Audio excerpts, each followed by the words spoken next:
This camera got a good relationship. We look at each other once a week, but no, I'm just hyped and seeing how we go. But on that note, welcome back to episode 12. We got to episode 12 of the Mackin show. It's been a good week. Like, we left off last week because I stopped doing it for 2 weeks just because shit was so hectic and just like traveling for work. We had family and friends visiting for 2 weeks. Shit got crazy. But we're back, and I said last episode that I would like to do 2 a week, but I'm 100% 1 a week. We're going to do 1 a week because 2 a week, I don't want to promise it and then have it be like, well, it wasn't 2 a week. So we're 100% going to do 1 a week. But last episode, I did say we'd finally have a guest, and we do finally have a guest, and I'd like to welcome one of my very good friends, Mr. Christian Anton. We're going to I don't know how to edit in claps yet. I'm not that good at editing, so I'm just going to physically clap in person. But what is up? Man, I'm stoked to be here. To be here. This is it's a cool thing because we've been having a dialogue about doing something like this for a minute. So super excited to be here. We got a lot of good stuff to talk about. And I think you were telling me, am I your first official guest? You are literally the first guest. Oh, that's terrific. So there was like episode 8 or 9, Caitlin and Emma, shout out you two, just kind of popped in here really quick for a couple seconds just to bullshit around, but it hasn't been like a guest, so you're my first official, like, got someone in, you're my guest, we're gonna bullshit and talk around, so I'm excited about it. We got to get you like a yearbook or something to, like, just start signing, maybe like a cool mural with like the Mackin show on it. We can just start signing it a little bit. The day that we can actually get so you better watch the shit. The day that we actually start to get some traction on it and get some, I won't say believers, but get people on board to where, because again, like I'm using the room on off time, there's other bigger stuff that can happen, but the day that we have like a resume, we're going to be doing that shit. So no, I'm excited, but it's been good. We went to go get a good lunch. Shout out to Kaya. Went to go get Starbucks. This podcast is sponsored by Starbucks, unofficially, of course. It's not shaking actually. espressos. I just like to say it's sponsored by Starbucks until it really is. Well, I'm cool with that. All right, cool. Yeah, my life is kind of sponsored by Starbucks at this point. To Same, be honest. Big Starbucks guy. Been that way since like I was 18. When I found caffeine, I'm like, oh, I can do it. I got on coffee so late. Oh, really? I didn't start drinking coffee until I met Emma. So about 20 years old, and I really wish I found out about it sooner. Oh yeah, it's like the nectar of the gods in that, I'm a tired person, and it's kind of a lifestyle to be a tired person. I don't know, I constantly probably have bags under my eyes, and it's funny because I do a lot of interviews, and I'm always like, do I look tired in this interview? And I never touch myself up. Like it's a common practice in this industry to see people get touched glam up time. with glam a little bit, and I respect it. I it's not that I don't want to. I just am always too lazy to do it. And I feel like I'm always looking somewhat tired, but I never know. But my secret weapon is Starbucks shaken espresso. So sorry about that tangent.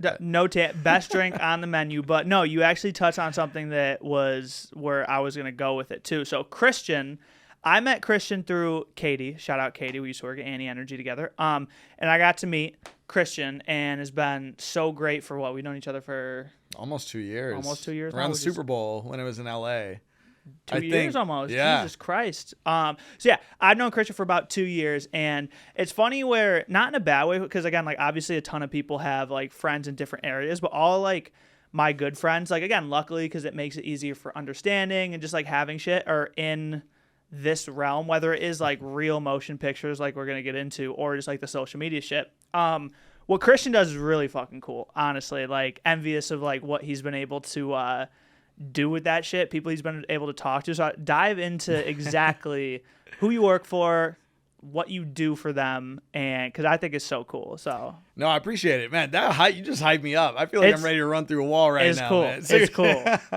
No, I appreciate all the kind words. I am kind of an intersection of what you were just talking about is social media and the film industry. I've been obsessed with the film industry my whole life. This was always my goal. I used to have little business cards coming up that said Future Academy Award winner Christian Anton, which I make full promises to do one day still. Manifest. He's a cinephile. Yeah. Oh yeah. Cinephile, manifestation. I sound so LA right now. I'm from Minnesota, if the shirt didn't give it away, but I am currently a content producer for IMAX. Shout out IMAX. It's honestly the best way to watch movies, and that is no BS. I say that. I'm like a walking billboard at this point. I should have just worn an IMAX shirt. I co-sign. Yeah. Oh, I mean, IMAX is dope. He's been to IMAX, so you've actually seen Fucking crazy. Yeah, it's terrific. Yeah. So I have a really awesome opportunity with a great company, and the team there has empowered me to do interviews on behalf of the brand. And so this is really funny because you're interviewing me. It's the other way around now. I'm like, oh, I'm the subject. So I'm kind of getting to feel like what it is to be on the other side of things. But it's been an awesome opportunity, and I've made good on some of my dreams to meet some of the people that we grew up watching and that we still watch. And it definitely, I'm feeling more and more at home doing it. It's been, my first interview with a big known talent was at an old company when I interviewed Arnold Schwarzenegger for Terminator Dark Fate. Okay. And I've kind of, there's a little lull in between. And then when I started at IMAX, they saw what I was able to do and they trusted me with it. And it's kind of evolved to this place where they are comfortable with me being on camera. And now I'm kind of hosting, one of the hosts of our online shows where we get to, if you go to the YouTube, IMAX's YouTube, you can see our long form interviews, and it's really awesome. Or you just check out the social media. You'll probably see my face at somewhere. IMAX. And after you are on Mac and Casey's YouTube, go to IMAX's YouTube. Look at their interviews, and it's just like crazy because those are interviews that like I saw growing up, and it's kind of funny where, and maybe I just didn't look enough at it, but like those interviews, you never saw really the person interviewing them. Sometimes you did, like there was that one time where I forget who it was, but didn't like freak out on someone. But like I remember on the set of Superbad, Jonah Hill got really mad at one of the guys and stuff like that. Mm-hmm. But I never really noticed the people who were asking the questions, and now seeing you like worked such a good way where it's like you're on camera because what you're at, like you're charismatic. What you're asking is like cool shit, and just like not sure if I'm able to say exactly, but it's like he's been able to do shit like talk to fucking Matt Damon, Christopher Nolan, Jordan Peele, like all these cool people, and get it to a point because like when you do that interview style stuff, it's just like, if you're someone who they know, like they're not gonna, and I know this might sound harsh, but like they're not gonna vibe with you. They're not like you might be like a what's the word, like sporadic with like questions. They don't know what you're gonna ask. Like you're someone who like they have so much confidence and like, okay, we'll throw him in the room with anybody. He's gonna be able to. I've had to earn that though too. You know 100%. What I mean? Because it's a nerve-wracking thing. But to your point, going back to what you were saying, like that was kind of, and I'm sure anybody who's watching this has seen that type of an interview where you see like the curtain in the background and a movie poster and the talent, whether it be a Christopher Nolan or Jordan Peele or whoever, and you're, maybe sometimes it's like so-and-so talks about their movie and blah, blah, blah. So you're just seeing like text. You don't actually hear the question. You're just hearing a little bit of the response. And that was such a common practice for a long time. And I would say it's really changed recently. So I'm kind of a beneficiary of like that wave of content. I think people were so used to seeing one side of the conversation that it's human nature to want to see two sides. They 100%. Want to see how the question's delivered. They want to see who's talking to the other person. They want those organic moments. And so that's something that, I'm thankful that, my team over at IMAX identified. And, they were the ones ultimately, because when I started at IMAX, that was the type of content that we were cutting. And, thank God for my bosses and my team, because, they were seeing all of the footage of the full conversation. And eventually, one day, I think it was actually the first time I had my first full interview go out where I was on camera too, was for the movie Nope last year with Jordan Peele. Yep. So what actually happened was one of my bosses, which was common practice at the time, I would deliver the entire interview. We would usually pick the best sound bites. And they actually said, wait, this is really engaging having both of you on camera. We had a really good energy, good vibe. Thank God for Jordan Peele, because Jordan seems so cool. He's the coolest guy. Like I probably owe equal amounts of where I'm at right now in my life and my career and how happy I'm doing what I'm doing. to both, my bosses at IMAX and my team there, and Jordan Peele, because if Jordan Peele wasn't like the coolest human being ever, then I don't know if I would be able to sit here with you and be like, oh, I've been on camera doing interviews. Yeah, shit might not have worked. Yeah, it might not have worked. But we just had such an immaculate vibe that day, which is so funny because, and people don't see all the behind the scenes of these things or how they come about. But the cool thing about that one in particular was we were actually on a soundstage on the Universal backlot. So shout out Universal, love Universal. Oh, awesome. Theme park, awesome. And that was honestly, I fell in love with movies because I would, like, as a kid, going to like Universal Studios. Yep. So it was kind of a full circle moment for me to be able to, I had one of my good friends working on the lot, and we were driving in a golf cart, and one of those big trolleys with all the people that are in the back lot came, and I was dressed up in like a nice like red blazer, and like I looked good, like I like to look good, and that's part of it. We love it. And the entire trolley were like waving at us, and my dumb ass is like waving back. Yep, I always do it every time. I'm just like, I don't know what I'm doing here. And then my friend's like, they think you're a celebrity, and I'm like, what? I'm not. I'm just here. I'm like shitting my pants that I'm even here on this lot. And long story short, went to the soundstage. Ended up waiting my turn for the interview. I had the worst headache on the planet. Shout out Starbucks again, because that helped cure my headache. Shout out Starbucks. But, one thing came about, and, now that's just part of my career history, and it's so cool. And if I ever get the chance to say anything to Jordan Peele again, I just want to say thank you for being so cool that day, because that really changed the trajectory of what I do in my life. Yeah, shout out.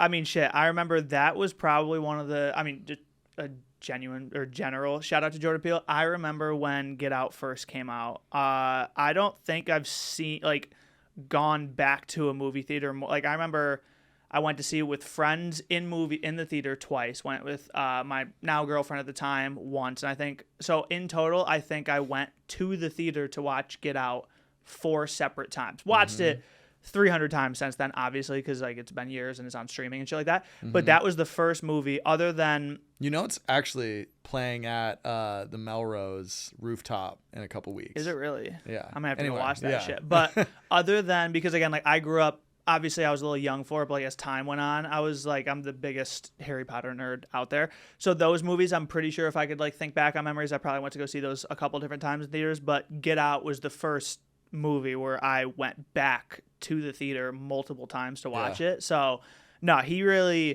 Jordan Peele did some shit, honestly, like changing horror in a way where it's huge. Like, and I don't like, again, like I love movies. I'm a big movie guy.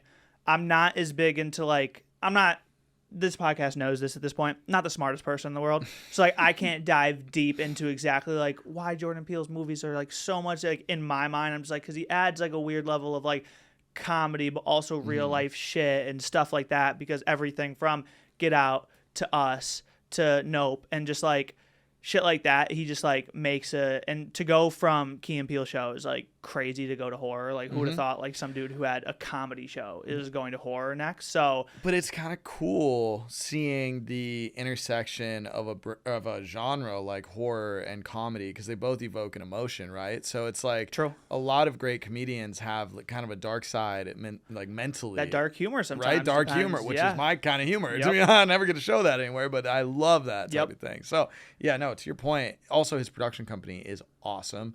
Awesome people to work with, just awesome across the board. And if you look at everything they're doing too, even beyond those movies, they're killing it. He is killing it. He's one of those people, like when you see whatever movie he's working on, like when you see that trailer come out, it's like, oh, like he in the horror like world, that's like he's almost getting to that point where I know one of them's a whole studio like compared to one person, but Jordan Peele for me is like, if I ever see a trailer for a movie and right at the beginning it says A24 production, I'm like, oh, I need to watch this. I need to see what the fuck this is about, because like A24 is just like probably is my favorite horror, like Blumhouse a little bit, because I'm a big, or is it Blumhouse? Blumhouse, Blumhouse, because I'm a really big like Michael Myers fan, like was my favorite Halloween movies ever, still to this date. So to the point of those movies, I love Blumhouse, but A24 right now, like, so when I'm about to blow your mind really quick. I know where you're going with that, and I was gonna say Jordan Peele kind of has that like ability where it's like the name brand, you know it. Yeah. He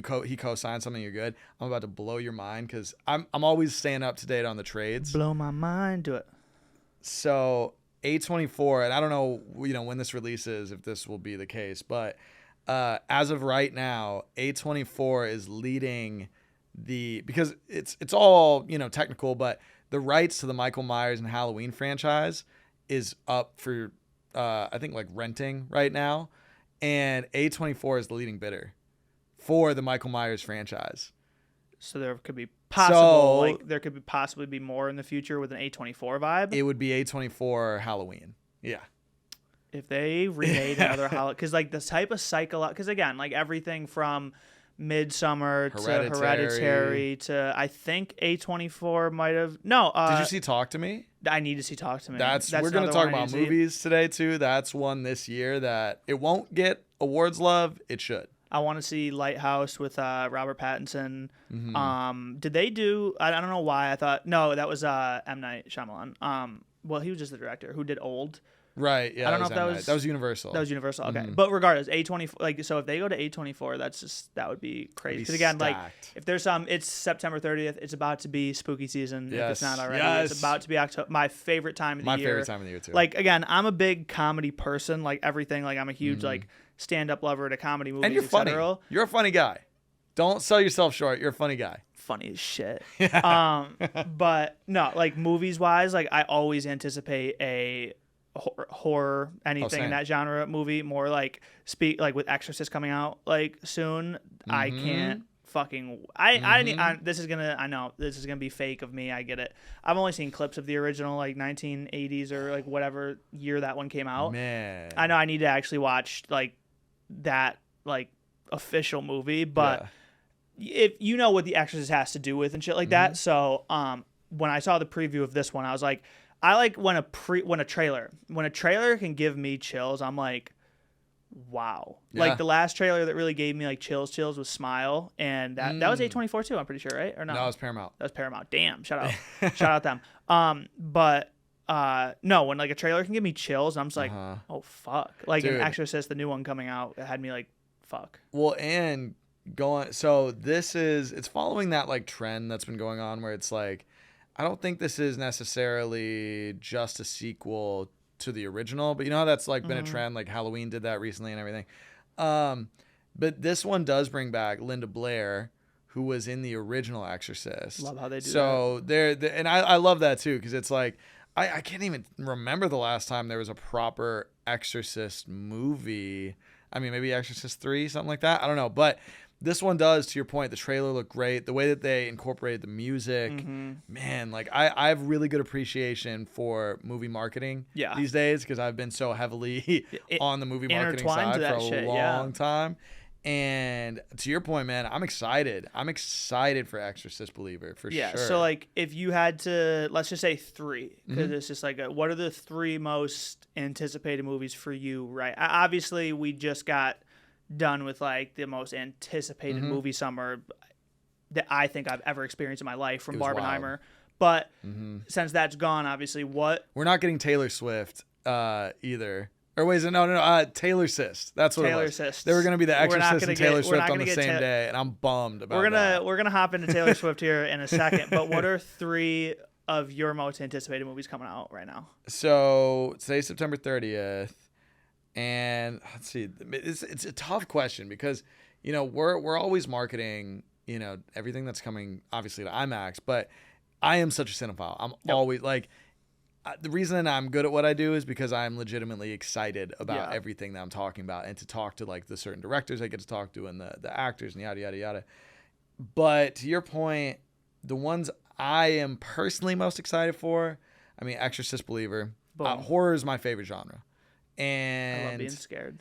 Like I said earlier, Talk to Me. At some point, I want to pick your brain on like where we think like awards season is going to go. But Talk to Me was one of the best horror movies I've seen in years. Oh shit! And that was A24. And so that's Exorcist, already, right? That's already out. So I need to watch that. That shit That one's really good. Actually, directed by a couple of YouTubers that literally like this was their directorial debut. It's dope, super dope. What are their names? I think they might have done Impulsive. Maybe look up their names. I'll give you the 3 while you do that. So Exorcist Believer, just horror, spooky season, all the above. Love it. I would say, easy. Was it Raka Raka? Yes. That's crazy because Logan Paul had a chance to be a producer on that movie because they asked him. Really? Because they wrote, supposedly, not to cut you off again, but supposedly they wrote like a good chunk of Talk to Me at his house. That's crazy. Like they came to LA and they stayed with him randomly and like they wrote some of Talk to Me. Okay, because I knew that the second you had YouTubers, I was like, I just saw a podcast where YouTubers who had some movie. Okay, dude, so them. That movie, incredible. Like Scary. I honestly think it gave me some of the vibes that Hereditary gave me back in the day. Like, and Hereditary is my favorite scary movie. Yeah, I'd say it's up there for me too. So I'm gonna have to put that one on my radar. So please check it out. Actually, we should just talk about that after you see it because I want to hear your thoughts on that. So down. Exorcist Believer is, and these are in no particular order. These are just like I'm thinking linear because I'm like, what's coming out? So we got Exorcist, Killers of the Flower Moon, hands down. Yeah. Martin Scorsese is personally my favorite director. The reason I'm even in this industry is because I saw The Departed when I was like in 6th grade. Yep.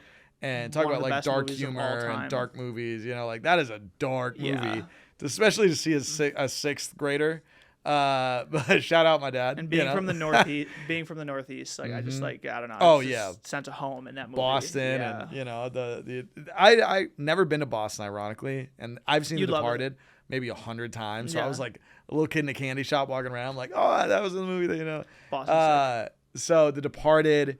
One of my favorite movies, Martin Scorsese. Like, let's just talk about that for a second. Martin Scorsese is still an auteur, one of the best to ever do it. Yep. And so this cute. is kind of He's like so cute too. He's so small. This is kind of like the Avengers of Martin Scorsese movies because you're getting it's like the big team up. Like you're getting DiCaprio and De Niro, who have been historically both of his kind of like leading men in a lot of his projects. And to my knowledge, those three have never collaborated on one movie together. So for me, this is kind of like the big one for Scorsese. And I know old heads might get upset at this take, but it's just like, I feel like there's not much when Leonardo DiCaprio is the greatest actor to ever touch a screen, greatest actor of all time for my personal opinion, like just the resume, the movies, what he's done. Like just for me, he's the greatest actor of all time. Obviously, that might be a different opinion from you. So it's like when you have him in one of your films, it's crazy, but just to line that up with De Niro is insane. Oh, right. But that's what I'm saying. Like, and then you throw Scorsese in there. Like, those two already would be a great pairing. But then you throw Scorsese in there, and it's like, whoa, that's the secret sauce. And you're talking about trailers. I think all of the marketing that they've done for Killers of the Flower Moon, all the trailers, it's one of those rare opportunities where I'm like more and more excited every time I see footage, every time I see anything from it. So Killers might be my most anticipated movie, I think, of the remainder of the year. And then third, I'm going to go with actually the Hunger Games prequel. Okay. I've only seen the first Hunger Games. I haven't seen the other one. This is top of my mind recently because it's Hunger Games, The Ballad of Songbirds and Snakes. It's the prequel to the whole franchise. Yeah. And it's the same director who he's done. He did Catching Fire and Mockingjay Part 1 and Part 2. He's such a big fan. He's done the other. He's the only one he didn't do was the original Hunger Games. But I mean, he's such a great guy. He's such a fan of the franchise. Yeah. I just had the opportunity to sit down with him a little while back and do an interview. Life Flex. Sat down with the director, whatever. Francis Lawrence, awesome guy. Really that franchise is in such good hands. And I actually haven't seen that one yet.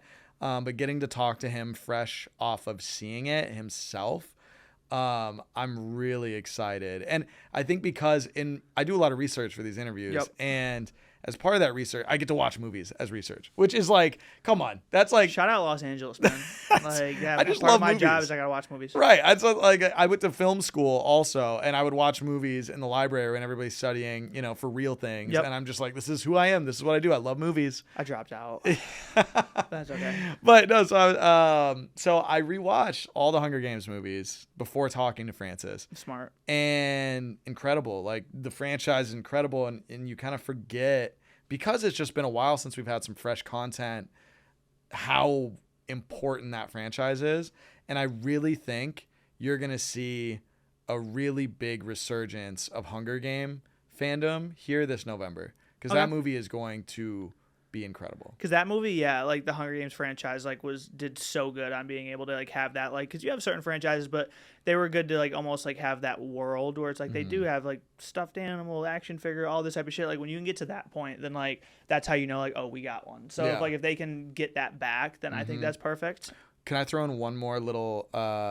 It would have been Dune Part 2. It got moved to next year. Yeah. Excited for Dune Part 2, but my special mention for the rest of this year is Joaquin Phoenix's Napoleon. Okay. I think that's Apple TV. That dude knows how to act too. That looks pretty incredible. I'm really curious to see how that one comes about. And I've seen some footage from it. We were on the Sony lot for something a couple months back, and we saw some cool stuff. And I think that one could be really cool too. So those are the three. How about you though? What are you most looking forward to? My top 3 anticipated right now would be, I gotta take 2 years because again, Exorcist, as I just talked about, very anticipated that.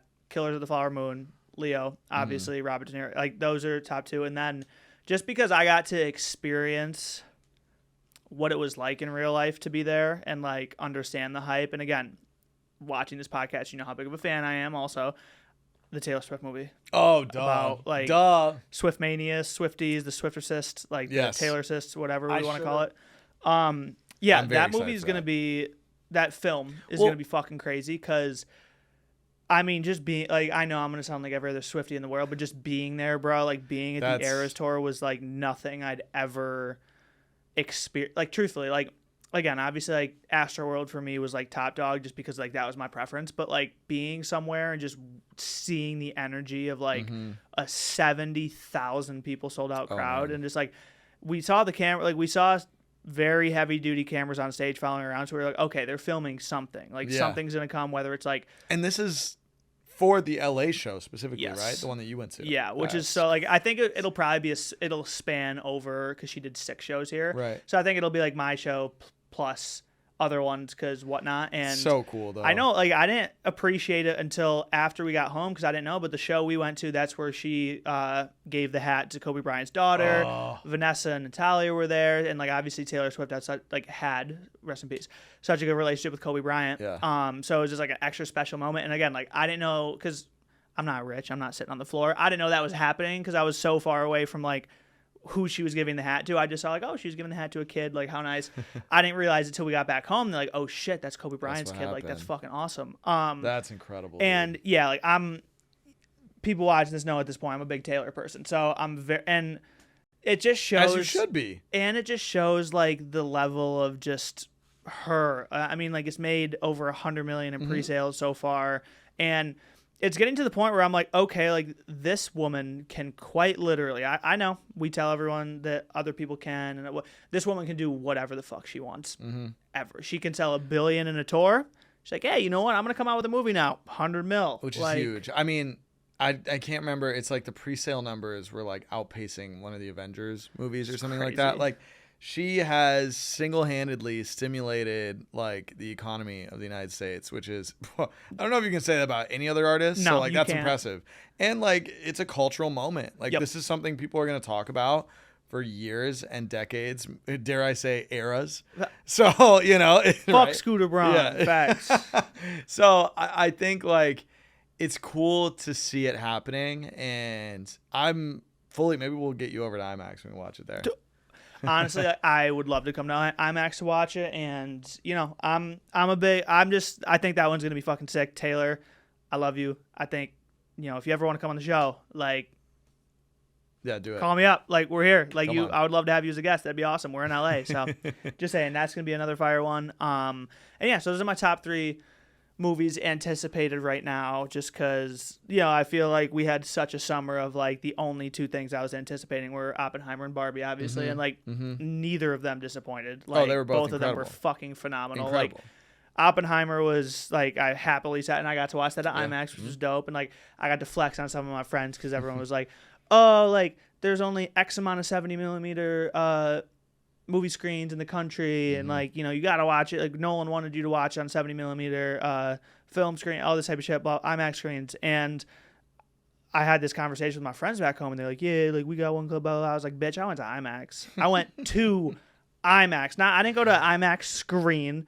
I went to IMAX where Nolan was at, not with him, obviously. Like that would have been fucking awesome. But yeah, so I got to witness that movie and its beauty. Barbie just came out too in IMAX. Fire. So which was awesome. Yeah, Barbie was.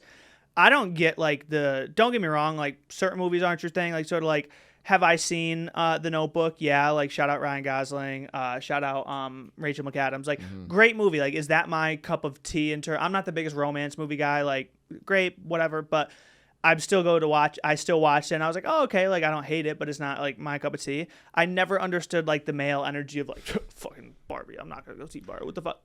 You missed the fuck out.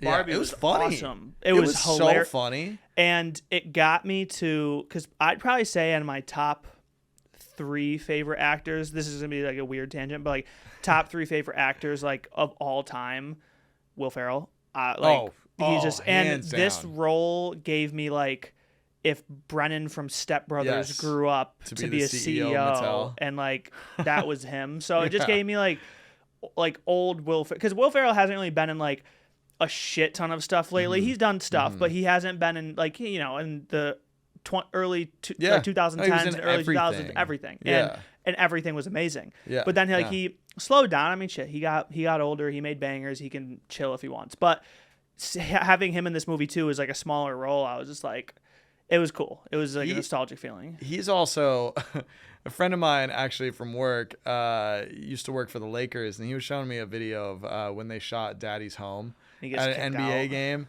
And he, you know, when he's like doing the half court shot and then he trips and like throws it at a cheerleader. At a woman, yeah. Yeah, that was, I mean, Will Ferrell is just like one of my favorite actors of all time. I mean, Elf is to this day one of my favorite Christmas movies. Yep. Step Brothers, I mean, the ball sack on the drum set is an iconic moment. Don't you put your nuts on my drum set. Catalina Wine Mixer. When I first went to Catalina out here, I was like, "Pah!" Yeah, I feel like you can't go to Catalina and not think about it. I was like, "Oh, is there wine here? I want to have wine at the Catalina Wine Mixer." As someone who's never been to Catalina Island, like that's cool. I'm waiting for like when I go there, I will be like saying that line. Emma's gonna be so annoyed by the end of it because I will say it over and over and over again. Probably said it like 10 times. Semi-Pro.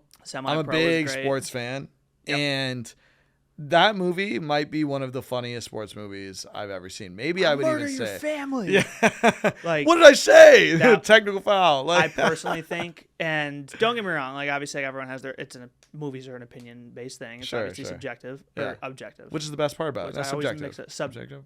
I always mix up the two. It's pretend like personal, we'll say. But I think Other Guys is one of the best comedy movies ever made. Oh, that's another one. Like boom. It's by a long shot my favorite Will Ferrell movie, and it's just crazy. We also just spent the last like 3-4 minutes talking about Will Ferrell, and we didn't even mention SNL.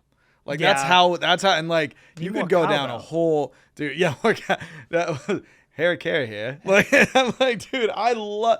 He will always be one of my favorite people. Yeah, Will Ferrell's awesome. So like, so Barbenheimer. And I remember I talked about it when they came out. I had a Barbenheimer day. Oh, you did the both. Yeah, because we went to go see Oppenheimer at IMAX early and got out of Oppenheimer at like 2 p.m. I think. Went to go get lunch. Came back to Hollywood, and we were just like, which sounds so fucking douchey. Came back to Hollywood, baby. But that's where I live. Came back, and then by that time, it was like 5 p.m. I was just like, shit, Barbie's playing over at TCL. Like, we might as well go get a 9 o'clock show. Had a Barbenheimer day, and it was fucking awesome. So that was like just Nolan and Oppenheimer did great. But as someone who I know is a huge Nolan fan, if you had to, and yes, I'm talking official rank, like well, you're not. If you had to rank your top 5 Nolan films, 1 to 5. Obviously, he's made more than 5 films, but I'm just saying, like, right. I know. I had to. I can't just put them all tied for first. Yeah. No, I mean Christopher Nolan. Like, it's when I was saying Martin Scorsese is my favorite director. It's like Martin Scorsese and like Christopher Nolan. And they have different styles too. So it's like it's, you know what I mean. Where one like makes like a certain type of movie. Nolan also. So it's like tough to pit again. Like, they can both be your favorite because they make different type of shit. And you know what's funny though is I think like there's this like ongoing debate of like Nolan fans for like what his best movies are, but like we were saying, it's all personal preference. So Christians 5 favorite Nolan movies. I like the third person right there. Yeah, Christians. right. Yeah. So let's hear it. Do you want it in particular order, or can it be in no particular order? Because that's gonna be easier. If I had to rank this is definitive no particular number 1. order, but just out of the 5 favorites. many movies he's made, your top 5 favorites. Okay, love that. I'm gonna have to start with Oppenheimer because it's so fresh on my mind. I can also understand when I have a personal bias, like getting to work on that campaign and chat with him and on behalf of IMAG. It was just something that's so special for me personally. Oppenheimer will be in there. And if I did have to put a top 1 or 2 or 3, Oppenheimer would be in that top 1 or 2 or 3 for me personally. I think it's incredible that he was able to turn a true story about a theoretical physicist into a blockbuster that's about to 3-hour film. 3-hour film that's mainly talking into a potential $1 billion grossing movie. By the end of it will be. Yeah, by the end of it probably absolutely. Yeah. And so that is incredible. And it just proves that he is who he says he is, and he has such a good. He is him. He is him. He is him. Christopher Nolan is him. And I hope when we talk about this later, I'll dive into it deeper. I hope there's some awards love there because it's so deserving. So I'll put Oppenheimer as one of them. The Dark Knight. That's just in my top 5 movies in general. Yeah, and so for me, it's Batman was my superhero, so obviously that would. I think so it's funny, right after I saw Oppenheimer for the first time before interviewing them, I called my girlfriend and I said, I think that's the best Christopher Nolan movie he's ever made.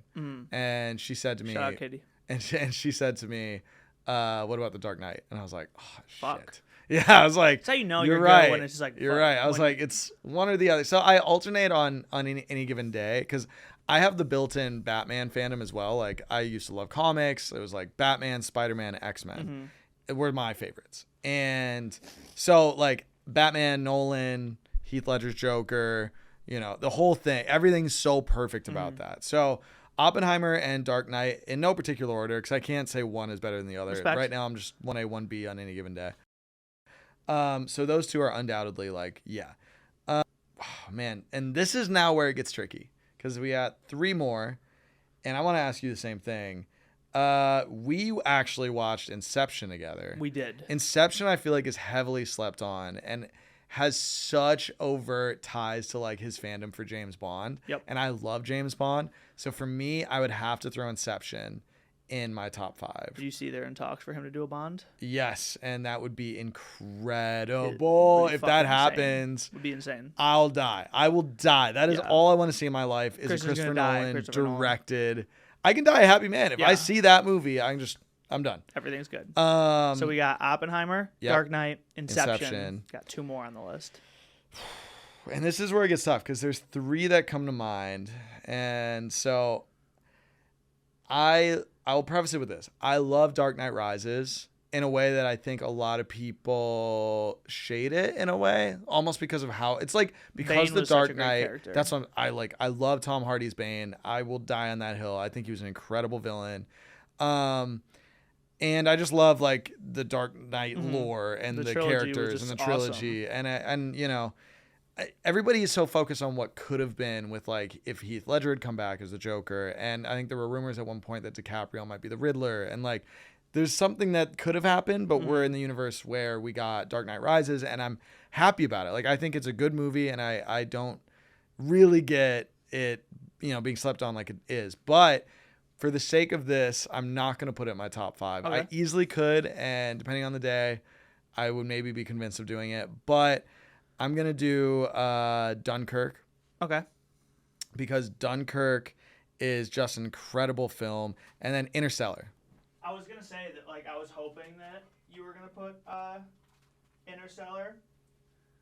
Yeah, we had a light malfunction really quick. Don't hate me for it. But, yeah, I was actually waiting because I didn't, obviously, I completely agree with Dark Knight, Oppenheimer, and Inception, but I was waiting. I was like, I don't hear Interstellar yet. So, yeah, I had. So yeah, I guess now my Mount Rushmore of Nolan films is Oppenheimer, Dark Knight, Interstellar, Dunkirk, and Inception. Respect. And special mention to Dark Knight Rises. There's so many movies though. I feel anybody is valid putting any combination of their favorites in there. And personally, I think they're also great. Like Interstellar, I feel like I cry every time at that part where Matthew McConaughey Just is bawling his eyes watching out watching Murph his kids just like grow older than him. grow older than him. And that, I mean, it's just the things that Nolan thinks of. And the thing that I think is so impressive about him that maybe gets lost sometimes when we talk, like we all know he's a great director. He drives blockbusters. He is one of the best to ever do it. He is him. But one element that I think is really slept on is his writing. Yeah. Like his writing is Does he help write scripts? Yeah. And his writing is so much a big part of the puzzle for 100%. Why he's so great. And he just knows how to shepherd it into being something great. I respect that. So that's top 5 Nolan films. I'd probably have to, I know I sound like a little like a dick rider here, but I agree. Literally, I'd probably put Oppenheimer, Inception, Dark Knight, Interstellar, and Dunkirk. Oh wait, no. So we were because I haven't seen Dunkirk, so I can't put it in my top 5. So I'd probably have to put Dark Knight Rises.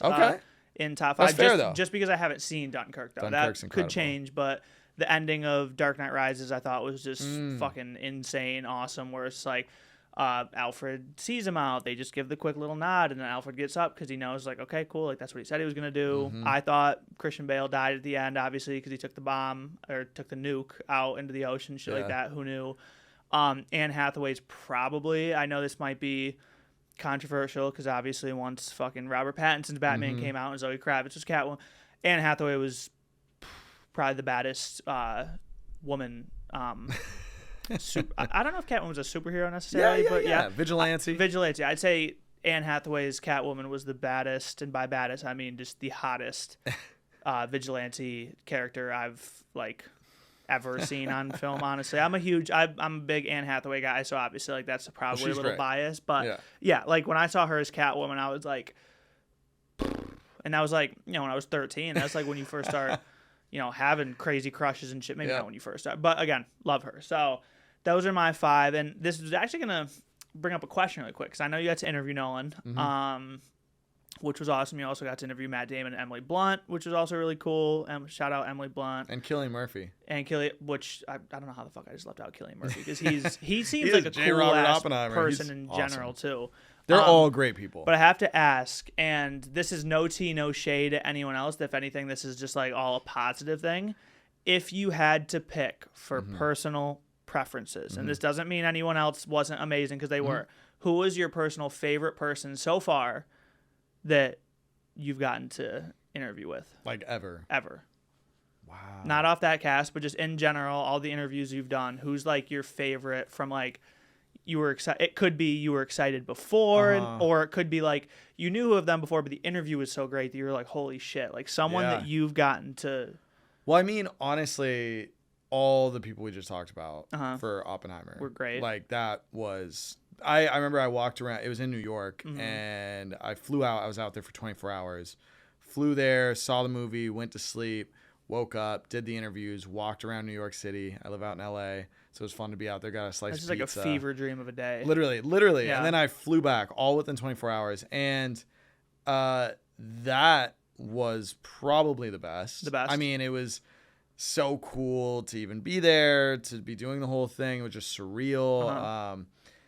Yeah, so I mean, the easy answer is that, but it's a little bit of a cop-out because we just teed it up. So I'm going to just put that in there and slot that as probably... I called my dad and said that was the best day of my professional life. Like, it was. Yeah. All of them were people I'd grown up loving, and it's one, like you said, like, I'll never say, you know, someone was not fun to talk to or whatever. Yeah, and that's not really what we're talking about here. Mostly just like who your favorite out of all the fun ones were. Well, but it's also like... You never know, you know, how someone's day is, you know, when you're walking in, how it's going to be. Like, sometimes it can be kind of awkward. They might have an off day. People have off days. Well, it's like, you know, imagine going to a room with someone you've never met, and then you need to have a really in-depth conversation. It doesn't necessarily always mean you're going to have great chemistry, right? Yeah. And that's to nobody's fault. But the thing that was so cool about that day, and with all of them in particular, was that they were all so incredible. And, I remember watching those interviews. I was just like, damn, okay, Kirsten, go off. Well, they were just, your job is so much easier as an interviewer of those types of big mega stars when they are legitimately excited to be talking about what you're talking about with them. And I'm excited being in the room because, obviously there are things that I'm asking them that are good from the perspective of our company. But these are things that I would love as a fan to have gotten to talk to them about. And so it was great to kind of like feel that energy. And like in particular of all of them, Matt Damon was so cool because I talked about how The Departed was my favorite movie. And I got to, mention that at the end. And that was such a really cool moment for me personally as well. But I mean, Christopher Nolan, come on, like those movies have been ever present in my life. Killian, Emily, all incredible and so great. And did you get to see John Krasinski?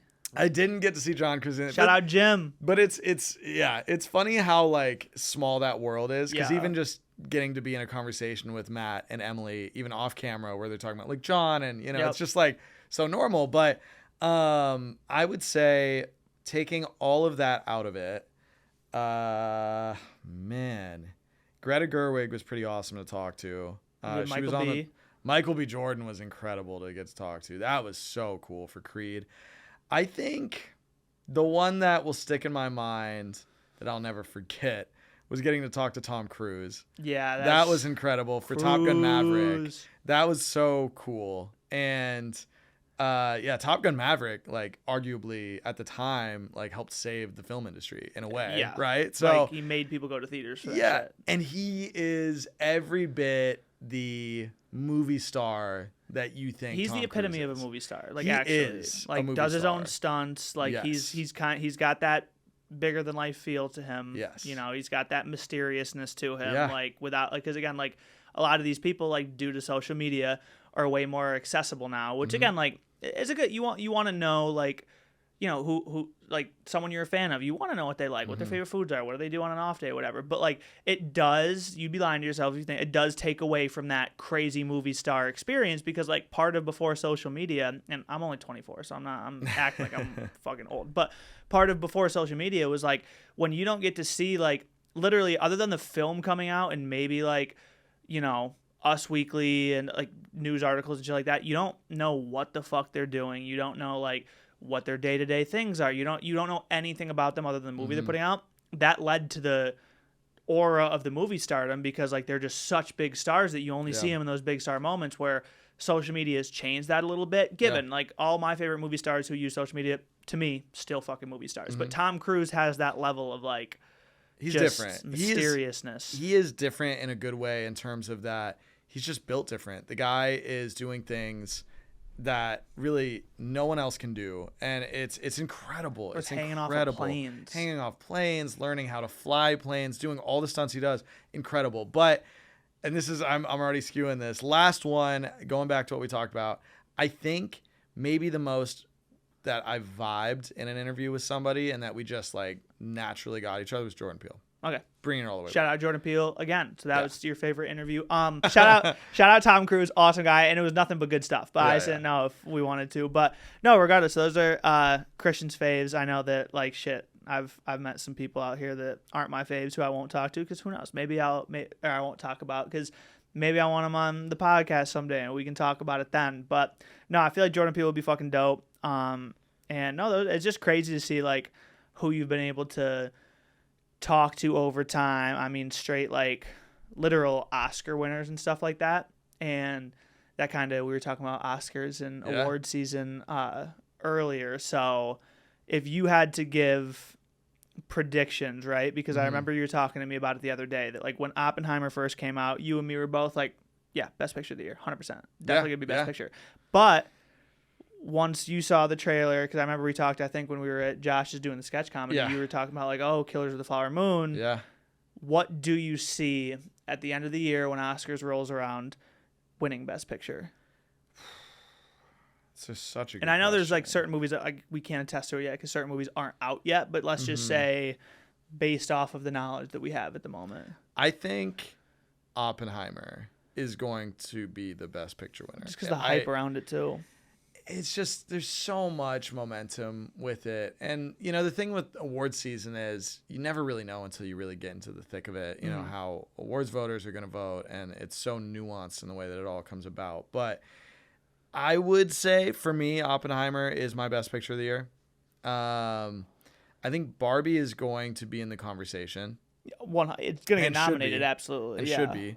And the direction was terrific. I mean, everything Yeah, with Greta that was Gerwig terrific. went crazy on Even that one. cinematographer. There's a guy I had the opportunity to chat with him when I talked to Greta, Rodrigo Prieto, and I hope I didn't just butcher that name, but Rodrigo, the I butcher names all the time. cinematographer, It's fine. for Barbie, but also he's the same cinematographer for Killers of the Flower Moon. Oh, He's gonna score some kind of award, I think. Hopefully. this is gonna sound so obviously stupid of me. What? Because obviously I know what a director does. What is a cinematographer? Like, what is this? Because I always see that. What does a cinematographer do? So, kind of another name for them would be director of photography. Okay. So visually, Okay. they are really kind of the architect of what it all looks like. So it's in a way. essentially director like- is too. So essentially, the director's the one who's setting the scene of like, okay, I want it to look like this. Cinematographer's like, okay, I'm gonna make make it it look that like way. how you want it to look. Well, and sometimes it's a collaboration. Like sometimes, I mean, it depends on the director DP relationship. Yeah. But with a guy like Rodrigo, he's so well versed. He's Mm-hmm. been working with Scorsese forever. He obviously got to do Barbie with Greta, which is an incredibly beautiful film that movie was visually. insane. We were sitting on pink couches. Yeah, like, like, shout out we were Barbie. like, this is the summer of pink.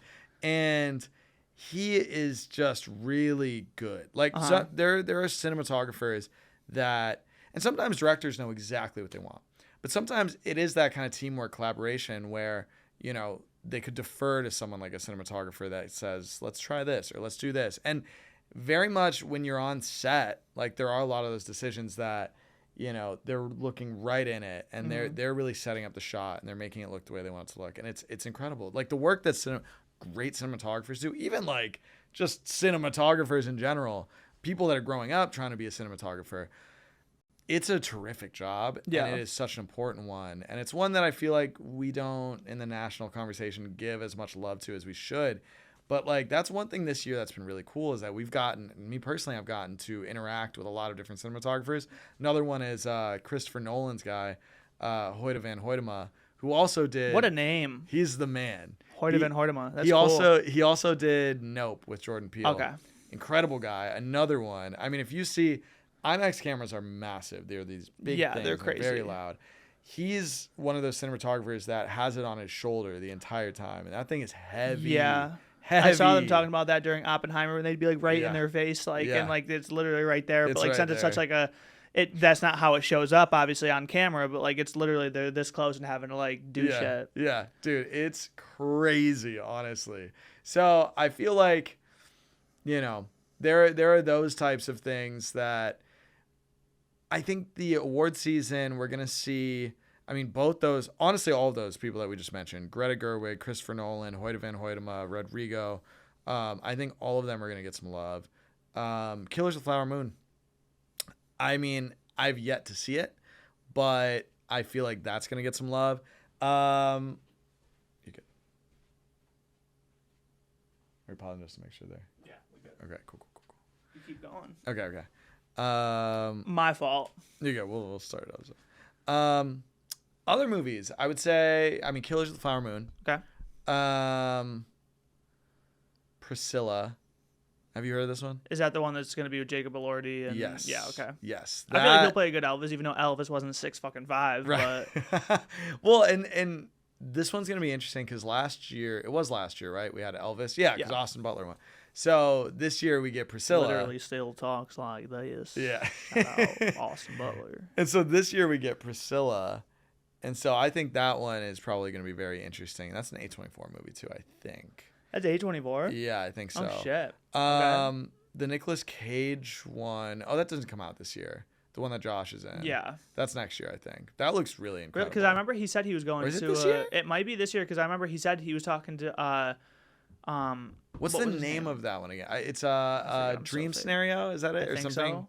I can't remember. He was It looked talking really to good. Blake, who was Ryan at the shoot, who kept getting shit yeah, on his character. He was talking to him about how he's going back to Toronto soon, like in the next coming little while, to go to a screening for it. Nice, So that my nice. guess is like since he's going to a screening for it soon, then Yeah. it'll probably be coming out soon. Yeah. I didn't even know that he was doing a movie with It's cool. I don't know if that's on the down low. Have you seen the trailer for it? There's a trailer already? We should double check if that's on the down low before we say anything about yeah. it. But and luckily, we're not getting 100,000 views on this yet. We're going to, but not yet. So I think it'll be okay.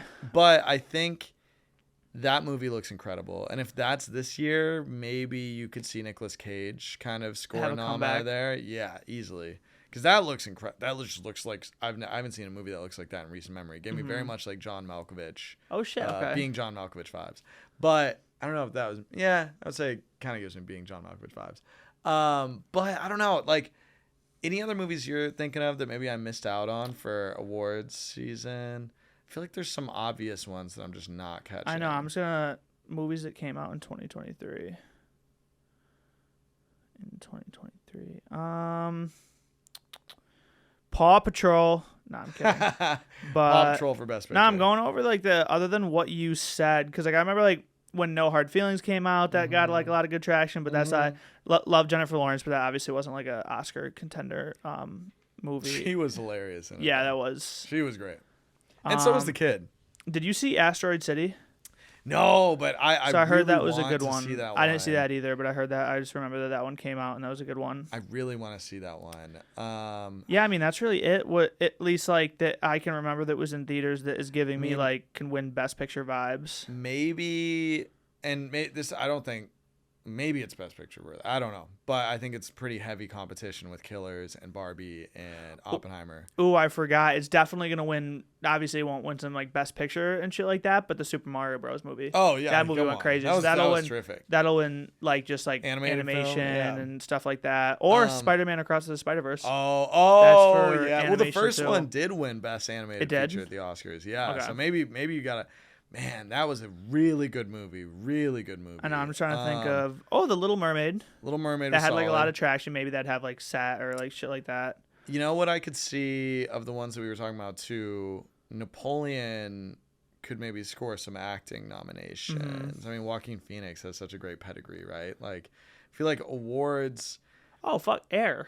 Oh, Air! I completely forgot Air that was came incredible out this year. That movie, incredible movie. That one should see some love. Yeah, I'm hoping that because honestly, like I thought Air was like that movie pumped me full of like I want to be some entrepreneur juice and pumped me full. I like that full of fucking air. But I completely forgot about that movie because we went to go see that in fucking iPic too, which was awesome. Dude, that movie was incredible too, and that the story behind that is pretty insane as to how that even came about. And it just like showed that like Michael Jordan's mother essentially is the one who like changed the game for everyone because she was the one on the phone being like, no, he gets a percentage of every shoot too. That actress, that was Viola Davis. Viola right? Davis. She should. That's someone who should get an acting nom for this. I'd say maybe Matt Damon. She's one of the goats for not just female actors, but just like actors. You know how like with like we don't call them like waiters anymore. It's like servers. Like, is there a general term for actors and actresses and just like one thing that puts everyone in a bunch? That's a really good question. Because I don't know. Because like I always hate to do like actor, but like putting everyone in people who play a role in a movie. Yes. In entirety, Viola Davis is definitely up there for sure. She's terrific. Fucking an amazing actress. I'm trying to think if there's anything we're missing because I think those are sort all of like great there's waiters movies. and waitresses. No, they're servers. True. You know what I mean? Like when that came out, I was like, is there? If you know any, comment. I'm trying to think if. Oh man, I really am like deep in thought now of movies. I feel like there's definitely one that I'm just like missing. That is, I don't know. I've seen some good like smaller release movies too. Like we saw Bottoms a little while back, which was hilarious. I need to watch. I heard some good shit about The Covenant, the one with Jake Gyllenhaal. Because it's on Prime Video now. I think Guy Ritchie, right? Yeah. See, you know what's funny though too is there've been so many good movies.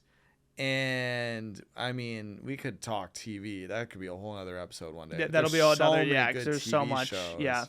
We're watching Ozark again. I've been deep in reality TV also. Respect. Vanderpump Rules is one that. Shout out the D'Amelio Show. I got a D'Amelio Show, of course. If you haven't watched the D'Amelio Show, watch the D'Amelio Show because season 3's out. Yes, it is. I was going on a little tangent for that. Season 3's fucking awesome. First 4 episodes out. You better watch it. Yeah. It's cool as shit. We're actually I don't know. I said we. They're actually traveling now. They're going a ton of cool places around the globe. There's cool shit going on. So if you haven't yet tuned the fuck in, watch the D'Amelio Show. Or like I said last episode, if you haven't watched it, then you don't like me as a person. Because And where can you find it? You can find the D'Amelio Show on Hulu. Yep. Shout out Hulu. So go watch it because it's fun ass entertainment, cool ass people. What's better than that? Like, why would you not want to go watch that? So go watch the D'Amelio Show on Hulu. That's the pitch. I'm in. Boom. I'm ready to go. Run through a wall, baby. Let's go. No, it is. It's a fun show. It's It's good. So I mean, no, reality shows are definitely like still killing it right now. From Kardashians, D'Amelio Show, Real Housewives still obviously does their shit. I'm trying to do like a Vanderpump bar crawl. I've been trying to get people to go do this. I would do that. Even though I don't drink, I would do that 100%. Yeah, I wanna go. And no, I didn't have it. You could try like drinks. I just don't drink. You could try like a different like appetizer at each place. 100%. Like a pumptini. Yeah, pumptini.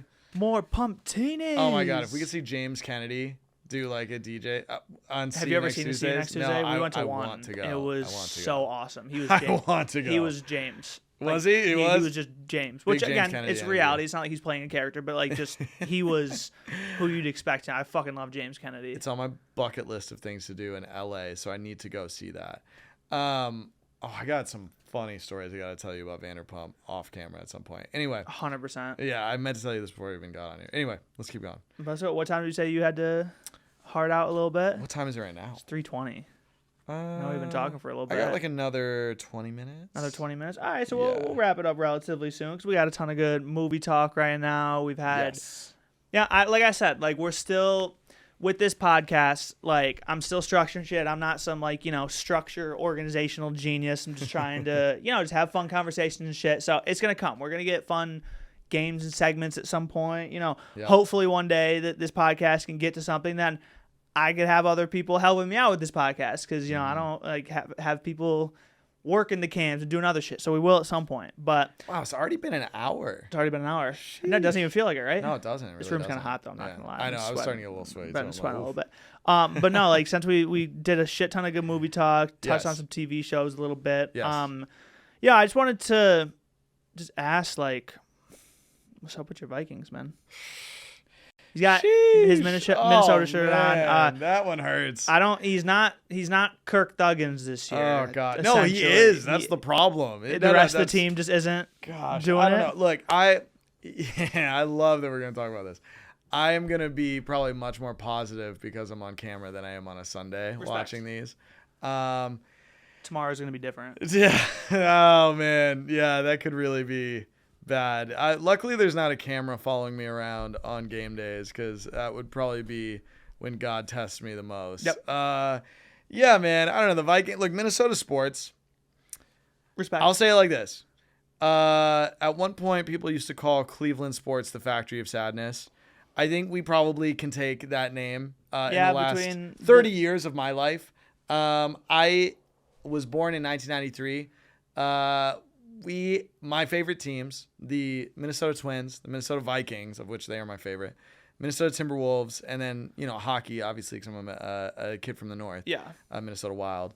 None of those teams have won championships. Hell, none of them have even been in a championship. True. I'm going to try not to go on a rant here because it could be the rest of our time. You're good. We'll keep it short and sweet. Vikings 0-3. It's painful. I don't know. Someone asked me, who are we playing this week? I just said existential dread. I don't know. What do I say at this point? Fucking sadness. Yeah, that's who we're playing. My emotions. Sadness. Literally me. I'm the clown. They're playing me. They're quite literally playing me. Oh, God. I want nothing more. I shout out, there's a podcast I love, and it's Purple Daily by Score North. And I love the way that they describe the Vikings and how they talk about them. They just want to see one championship before they die. That's all I want. Just one. Oh yeah, that won't happen for sure. A championship, shirt from the Twins in 1987. Actually, beyond that, I didn't even realize that's what was on the shirt. It's ironic, but I want the Twins. The Twins are about to play in the playoffs this next week. I'm not even the biggest baseball fan personally. I enjoy baseball. Twins are my team. Yeah, someone who played baseball for 18 years, I fucking hate watching baseball. Fair enough, but I want to see the Twins. This is where I'm at. And this is going to sound really sad. But I just want to see us win one game, not even a series, just one game, because this could sound sad. I just want us to win one game. just one game, because no, this is why it's sad. I don't know how many times the Twins have made the playoffs in the last 16 years. Quite a bit. I would say maybe 7, 8, 9 times would probably be a fair guess. They have not won a game. Not a series, a game in over 16 years. Like, can we just have, I just don't even like saying that. And every year we get reminded of it as Twins fans, because they have a lot of talent. They have really good players. They win the division. They make the playoffs. Everybody's excited. Woo, go Twins. And then we get there, and then we usually just lose. I mean, because we haven't won a playoff game in 16 years, although we make it every other year. Yeah. And then ESPN loves rolling that stat out. That's like, Twins haven't won a playoff game in X amount of years. Just keeps going up. And like when it hit 10 years, I was like, oh, that's kind of sad. When it hit 15 years, I was like, man, this is really depressing. We're at 16 and counting. So I'm hoping Tuesday, by the time maybe this all sees the light of day, this talking point can be laid to rest. But let's do it, Twin them. Going back to my the question of how I'm doing with the Vikings 0-3, man, I don't know, man. I don't know. I just want a championship before I die. That's it. I mean, honestly, like my team's I'm a Bears fan. I'm a fucking disaster. Like Justin Fields has not showed any improvement on any realm. Their team is trash and their front office is bad too. So at least Caleb Williams. At least we can be miserable together. That's what we're saying. We're over here like, man, Caleb Williams would be dope. Here's the thing though too, Kurt, quarterback show we were talking about TV. Quarterbacks like Kurt, he's not bad. He's a tough dude. Yeah. And there's a lot of talent. And I'm not going to hate on Kirk. Like, Kirk is who he is. And that's a loyal man right there. Half the time, on Justin Fields. Look, I don't know if there was like a curse a long time ago with the Vikings. They lose. I just saw a stat the other day. I don't even know. Like, you know when you see stats online, it's like 70% of them were made up, you know? And I just made up that fact right there. Yeah. So this is another one, just feeds the machine. We love fake facts on this show. Let's get it. I saw some stat somewhere that was like, field goals, and this is just kind of the epitome of who my team is. Field goals against the Vikings that are 60-plus yards against the Vikings, historically, people are hitting them at a 70% clip. Anyone else, the rest of the league, cumulatively, it's like down in the 30s. Oof. It's just, you can't make this up. Oof. It's like there's luck. If there's proof that Minnesota sports, or actually, if we live in a simulation, Minnesota sports are proof. That's all I'm going to say. Because the ways that we invent ways to lose should be impossible. Yeah. But it keeps happening. I don't know. Honestly, yeah. And you got me going. I could go. It's been good. NFL season's been fun so far. How do you feel about Taylor Swift putting this Travis Kelce guy on the map and having people know who he is? I think that, I think that it's great for fandom in this country. That's what I'm going to say, because I think that, first of all, those videos are hilarious. Yeah. I think my girlfriend tried doing that with me, and I'm like, dude. It sucks because everyone I wanted to do that to already saw the videos on TikTok, so it wouldn't be able to That's my same. I feel like that's always the issue as being someone that works in social media, is that I'm like, it's hard to do those social media jokes because it's like, oh, you've already seen them, so you know what I'm going to be doing. Yeah, exactly. Exactly. What do I think of it? I think it's great for both of them. Like, look, it's great content. Great content. I mean, the thing too is, I don't know if you've seen this, but with fantasy football apps, I think some have been putting Taylor Swift in Travis Kelce's place, which is terrific. Awesome. That's just like awesome, amazing. Like Taylor Swift just gets marketing organically. Like we're talking. She doesn't have to do shit. Right. You just exist. Yep. And now all you have to do is live as Taylor Swift, and you're fine. And I think the Travis Kelce thing is so fun because we've all seen it unfold. Where like Jason confirmed it, and then she's in the box with the mom, and now like Swifties are into NFL. They're watching football side of things, and it's like the machine. It's working, and I don't know. It's great. It's great. I think it's like, I don't understand. Like, don't get me wrong. Like, I get it when you're like shit. Like if you think about it, like when Kylie Jenner and Timothée Chalamet made it official. It hurt my soul, look, because I'm a big Travis Scott guy. So I wanted those two to get fucking married and ride off into the sunset and be the best. That's just not how life works. Like, and you got to adapt and just be like, stop being a little weird and be okay with shit like that. Yeah. And with Travis Kelce and Taylor Swift, I think most of her fans at first were like, okay, she's used to dating people in like either the entertainment or like the art industry, like musicians or like just people like that. And when they saw her with 6'5", extremely masculine, Hall of Famer Travis Kelce, people are like, oh shit.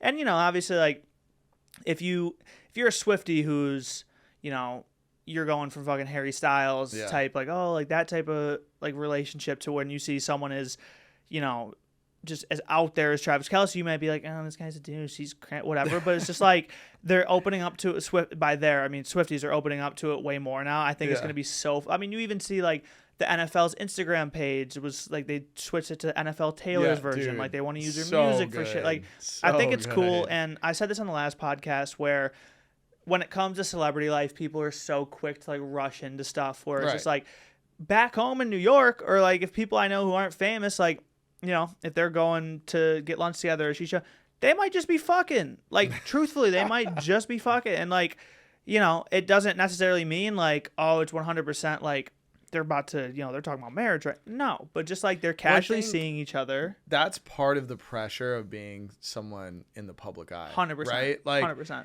You can't, in some way, because everybody blows it up so quick, be like, oh, they're just taking it slow. Can't have that. They're just starting to see how it is. Like, they don't even, you know, like, and this is something that we see so many times with, like, public figures when they start seeing each other, is just, oh, they're getting married tomorrow. Yep. It's like, you know, these are people. Like, I think that's the thing that I think gets lost in a lot of this. And you and I work in this industry, and we meet a lot of, you know, people that have been in the public eye, and like what you really forget is that they're just living their life and they're figuring it out like everybody else, right? Yep. And they don't have all the answers. And if you could imagine, like, you know, if my girlfriend and I, who have been together for 3 years now, if we went on our first date and then you looked everywhere online like you're getting married, you gotta imagine that's gonna have some kind of weird pressure 100%. on the way you 100%. Progress your relationship, right? And so I applaud, you know, people just living their life. And so good for Taylor, good for Travis. You know, I think that, look, it would be dope if they end up together. That'd be a great story. That'd be a great love story, right? But, you know, like, and that was a Taylor pun on purpose.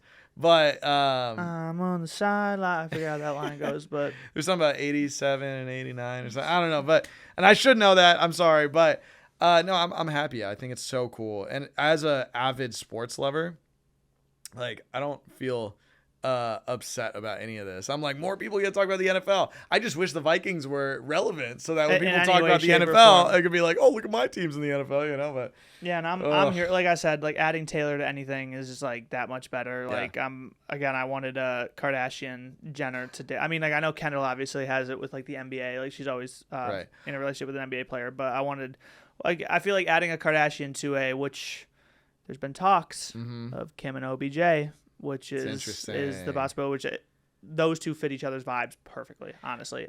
So I'd want that, but I will take Taylor Swift 100% as the crossover for entertainment, celebrities, like dating and NFL. You brought up NFL. Just football related, but we were kind of talking about this off before we hopped on the cameras and stuff. And I think the game just ended with, was it Colorado USC? Coach Prime. Like, we're talking about, like, you know, the thing that's interesting, and I don't think we see like a Kardashian coming in and, you know, starting to date Deion Sanders' sons. No. That's not where I'm going with this.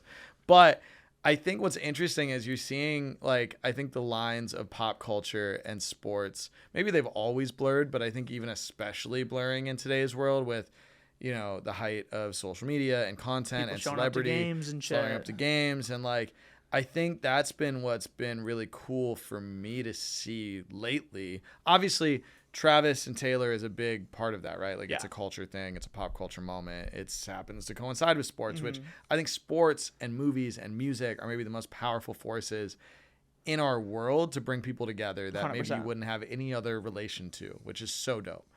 And that's what I've been liking about watching Colorado with Deion Sanders. Now, you know, this year they're not going to be in a national championship. No, and they're not going to make a bowl game. But no, they might be in a bowl game. I think they're going to be. I think they had their hardest games as USC Oregon, and the Oregon game, you know, that was a good old, like, here you think you're here and you're actually down there. Fucked by Oregon. Yeah, that was. But that was like a humbling game. Like, Bo Nix is like a tremendous quarterback, and like Oregon, like, and they're a great program. Because Colorado hasn't had like size. Like, obviously Shadur is fucking awesome. Shiloh's great. Travis Hunter's great. Like, the team's great. And again, this is Deion Sanders' first year coaching them. So That's anything above one what- win was a win, and they're already at 3. That's the thing. They had one win last year. Vegas had their over/under on wins at 3. They're at 3-2. They've already played Oregon and USC, and they lost by 1 touchdown to USC, which is crazy. They fought back, and I think that shows some resiliency that you're going to see with this team. But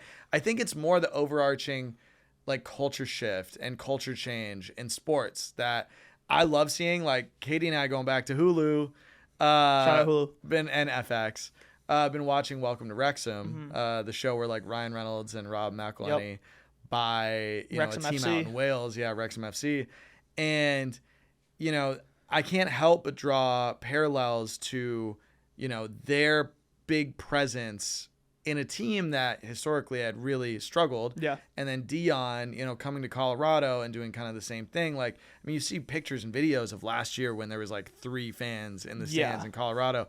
You hear stories about how they didn't have the money to pay Deion. And he said, don't worry, like you will. And then now it's like, the center of the sports center world. of college football by far. Like Hollywood just picks up and goes out there for the day, and then same with Wrexham. I mean, we were talking about Will Ferrell earlier. Like he was popping out for Wrexham games. Bro, the royal family was popping out. Yeah, the royal for family was Wrexham, popping. Like crazy. So for me, I think that's kind of and this is kind of a tangent going from the Taylor Swift and Travis stuff, but big personalities in sports, I think, can be very beneficial. Not only for the teams and their correlation. Obviously, you could probably make an argument money has a big part of this. 100%. Obviously, like I'm not ignorant to that part of all of this, but what I think's cool about it is the impact that it has on a community, which to me is the cooler thing because Wrexham in Wales, they Small never in little a community. million years would have expected They'd Ryan have a TV Reynolds show and made Rob about their shit. Yeah, TV show and the spotlight to be these people that have just loved this team for so long. And you have the Colorado, you have Deion Sanders, and having The Rock in your locker room and Fucking Lil Offset. Wayne walking Offset, Kawhi Leonard was there. Who doesn't even show up to Clippers games? Shows up to Boulder. Exactly. So it's funny to see that kind of culture shift, but I think the coolest impact for me is seeing the impact on the community. 100%. And that's something that I think is a very positive part about all of these storylines. Yeah, and I've been to Boulder a couple times, and I'm such a big I know it sounds so corny to say, but big mountain person. I love the mountains. I love Colorado, everything about that. And when I went to Boulder, it's such a beautiful I wouldn't necessarily say small town and make it sound like it's just some in Oklahoma, but I know what you mean. But Boulder's, small. It's not Denver. You know what I mean? Smaller, smaller city. It's brilliant. And I just getting all the hype that it's gotten now. I'm sure when these celebrities are coming, later that night they're hopping back on their jet and leaving. They're not staying 4 days in Boulder and shit like that. But from going out to the restaurants to just being in the town in general, the Boulder Stadium, the Buff Stadium has been fucking packed every game now, and it's going to. Who would have thought that Colorado versus fucking Colorado State would have been one of the most watched college football games of all time? It's crazy. Fucking insane. It's crazy. crazy. And I think don't get me wrong, I get it's sports. You're gonna have haters. I'm cool with that. But people who all they want to do is try to find shit to nitpick and hate about Deion Sanders in Colorado is what's the point? He's literally, if he were to come out with a press conference tomorrow and be honestly guys, I don't want to do it anymore. I appreciate it. Whatnot. They already got their money's worth. Yeah. 100%. Absolutely. So, and this is year 1 of 5. And that's what I was going to say. That's the funny part is this is the first year. Yeah. Maybe they're not going to be in a national championship conversation this year, but would I say straight-faced that he couldn't potentially get them in that type of a position in the next 5 years? No, I can't. Yeah, and the same. And that's the cool thing about it. This year, no. This year, for sure, no. Yeah. I think we can all know that. Probably next year, no, too. But I do think, and that's the coolest part about all this, is I think maybe I get a little burnt out. I'm always rooting for the underdog. Maybe it's the hopeful Minnesota fan at some point in my life because we're always a perennial underdog. Yep. But I'm always rooting for the underdog, and I'm tired of seeing the same old programs or the same old teams win time and time and time again. The Alabama football winning 20 years in a row. Or the SEC in general. Nothing against the SEC, but it's just they are always at the heart of it. And give us Pac-12 and Big Ten. And this is, the funny thing is, this is a Pac-12's last year. Probably. I don't know what. It's I mean, in its like current it. form. Yeah. And it's probably the most entertaining one. 100% from Washington to USC to Colorado, Oregon, like it's UCLA, like dude, yeah. it's just 1 hour, and that's the coolest part about it is all this realignment and everything. It's just like such an incredible time for. I think it's a weird time, but it's an incredible time for college sports because it's the Uncharted. Yeah. You know what I mean? Shout out Tom Holland and Mark Wahlberg, Uncharted. We love it. But no, I completely agree that, what Deion's doing for Colorado is fucking insane. I can't wait to see where they go with it. And, I'm just excited to see just the future of Colorado and just college football in general because shit's changing. But, shout out, Taylor and Travis. Do they have like a... Shout out Taylor and Travis. Do they have like a couple name or something yet? Travis. Taylor, Taylor Swift, Travis Kelce, Taylor Kelce. Because like Taylor and Travis are just so like, I know. If you'd combine the two, it would literally make Taylor or Travis. Because like, well, I know people they call them mom and dad. I like that because people call her mother. Yeah, mother. Like should they call her mother? All right, yeah, mom and dad. I think we looked. My girlfriend and I were looking at the comments on his like post, and it was like calling him father. Okay, like, so it's great. So no, mother and father. That's funny. Taylor Swift and Travis Kelce. I'm here for it. I can't wait to see where it goes. But shout out episode 12. Show went good. 12. I appreciate you for coming on. Sir. Thank you for having me on. 100%. And Kristen will for sure be a reoccurring guest. And I thought that went dope as fuck. We're going to keep going and keep making episodes and shit. I can't wait to see where it goes from here. We finally got our first guest. Love that. There's going to be many more to come. And I always do it. But until the next time, peace. Yeah.